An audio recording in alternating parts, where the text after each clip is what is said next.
Sometimes stories don't need words to be told. Sometimes, even without words, they can say so much. I love environmental storytelling, so much so that when I stumble across a natural occurrence of environmental storytelling, I take a pause to inspect, and usually my level of immersion and appreciation for the world and artwork deepens. From Software games in particular do a fantastic job at environmental storytelling, and it's definitely one of the many reasons I love them so much. Like in Demon's Souls, see this bridge here? If you look closely, some of these cobbled bricks are blackened and covered in a dusting of soot. And it's most blackened towards the center of this bridge. Now, what could this possibly mean? A venture out onto said bridge gives us our answer, a dragon. This dragon catches most players off guard, but all along its presence could have been known to us if we stopped to look at the details.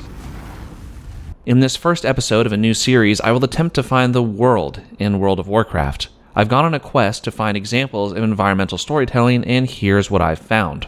While running through the Thousand Needles in Season of Discovery on my Troll Hunter, I stumbled across these signposts. To me, they can mean many different things. Is the Night Elven post destroyed due to the passage of time? Is it due to the Tauren trying to assert dominance in a region so close to their homeland, the Barrens? Or is this the brutality of the greater horde and not just the local Tauren? It's hard to say, but there is an axe in the post saying it's probably one of the latter two, but regardless of specifics, the message is clear. This land is now ruled by the Horde when once it was also shared by Night Elves. What's cool is that if you follow this sign, you'll actually eventually find another which actually points to a small Night Elven outpost, so the sign is still accurate despite being broken. Taking a trip over to modern WoW, the signpost still exists despite the zone being flooded from the Cataclysm. Even the Night Elven outpost Thalanar exists underwater. Blizzard even went as far as to make a new encampment above the water known as New Thalanar.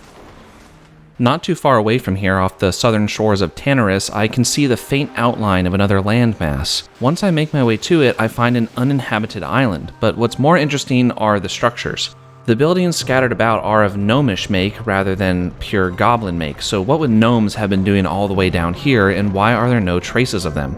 And this oil rig structure on the water, that's of goblin make. So were goblins and gnomes working peacefully together here on this island at one point in time? And why are none of the buildings in disrepair? It's not like WoW doesn't have plenty of busted up buildings to choose from, but even without a trace of a story or any clues left behind, my mind can make up 100 tales about this island. Jumping over to modern WoW, there's nothing left of these islands at all. Scouring the ocean floor, I find nothing except for a lone swashbuckler that's walking along the ocean floor. Strange. Coasts are ripe for environmental storytelling. On the other side of the world, in Stranglethorn Vale, we can find many sunken ships off the coast in the Vile Reef. Why have they found themselves on the bottom of the ocean? One can only guess. A battle between the Horde and Alliance? A captain hitting a rock because they just weren't paying attention? Or was it an attack by the Naga or the Murlocs? Due to the proximity of Gromgal Base Camp and the fact that these are Alliance boats, I'd venture to say that this was the work of the Horde. Slightly further north up the same coast, we can find this sunken troll temple filled with Murlocs. Now, I'm sure many players recognize this from the actual leveling experience through Stranglethorn, but let's stop and think about what this is actually telling us. With a temple this well preserved, it probably didn't fall into the ocean due to an earthquake or a storm. The sea level probably rose and devoured the city where it was. There's even more evidence of this due to these rock bridges, which one would assume would have been actually walked upon when this was above water. This also shows and proves to us the longevity of the race of trolls here on Azeroth, since this would have been above water a long time ago. Furthermore, these rock bridges and jagged rocky outcroppings have the same textures and look of Deadwind Pass. Is the same fate befalling Stranglethorn Vale? Interestingly, this place is unchanged in modern WoW, thus unaffected by the Cataclysm or any passage of time. Continuing north to Duskwood, we may find ourselves lost, only to stumble upon a faint reminder of a path long gone. Following this fated path to the end lands us in a meadow flanked by two large ominous statues. In the middle lies a grave. The whole area is shrouded in mystery, but remnants of a story can still be found here. A warrior honored in death by the look of the grave and how lavish it is, and also perhaps a warrior that mastered the occult arts, given these statues. With the Curse of Elune having fallen over Duskwood, is this maybe a grave of a Dark Rider? Traveling to modern WoW, we can find the Unknown Soldier rare mob kneeling before this grave. Now, is this his grave, or is it just a grave of a friend? Either way, his skeletal appearance seems to confirm the suspicions I had of occult activity. Thanks to Mad Season Show, by the way, for showing me this area in a recent video of his. From Duskwood, we can make our way to Deadwind Pass and perhaps remind ourselves how similar these rocky structures are to those of the Vile Reef back in Stranglethorn Vale. Outside of Karazhan, there's this little griffin perched towards the top with a raid portal just behind a gate. You can stand on this ledge, hang out with the griffins, but the raid portal doesn't work. In Modern WoW, the gate doesn't even open anymore, but you could at least open it in Classic. From inside the raid, you can make your way to this ledge, but there's no griffins here, and you can't jump off the railing. This tells a different kind of story, not one in-game, but one outside. It seems that the developers originally planned for this to be a raid exit, and perhaps even a raid entrance and shortcut at one point, maybe skipping a good chunk of the raid for those that were attuned.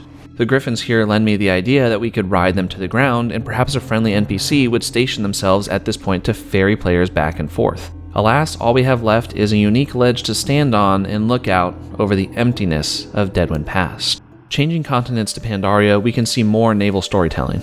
Here, the Alliance and Horde ships are pitched against each other in an area of the map we don't normally travel to. Now, these ships seem to be at a standstill, perhaps awaiting orders before opening fire. And if we move down this little inlet, we can actually see a crashed airship. It is split in half with the blackened mountain, showing us evidence that the airship had quite the tumble before its front half reached its final destination. Staying on the Pandaria theme, but back in Classic WoW, you could find these skeletal turtles along the shorelines with some Pandaran architecture on the back of them. This one is in Darkshore, but there's also others, like this one here in the Swamp of Sorrows. So even before Pandaria was a confirmed expansion or a twinkle in Blizzard's eye, evidence of the Pandaran could be found scattered throughout the world. And the fact that these are beached skeletons has me believe that these turtles beached while still alive, and then the native murlocs around them took them down. By now, you may have noticed the same thing that I noticed while exploring the environment to find these stories. Most examples that I'm able to find come from the earlier days of World of Warcraft, from vanilla all the way through to the Pandaria expansion. It seems that the longer the game has gone on, the less environmental storytelling there has been. I mean, sure, there's some environmental storytelling in Dragonflight with things like, oh, these buildings are crumbling because we haven't been here in 10,000 years, or, oh, these buildings are crumbling because we haven't been here in 10,000 years, oh, and those buildings are... You get the point. Part of the magic that really drew me into World of Warcraft in the beginning was feeling like I was living in the world presence as it's called. Now there are a ton more examples we can cover, and I'd love to, and this is just the beginning, but I'm hoping that the War Within and future expansions can bring us back to this idea of world presence. Thanks for watching, and I'm excited to keep finding the world of Warcraft. Take care.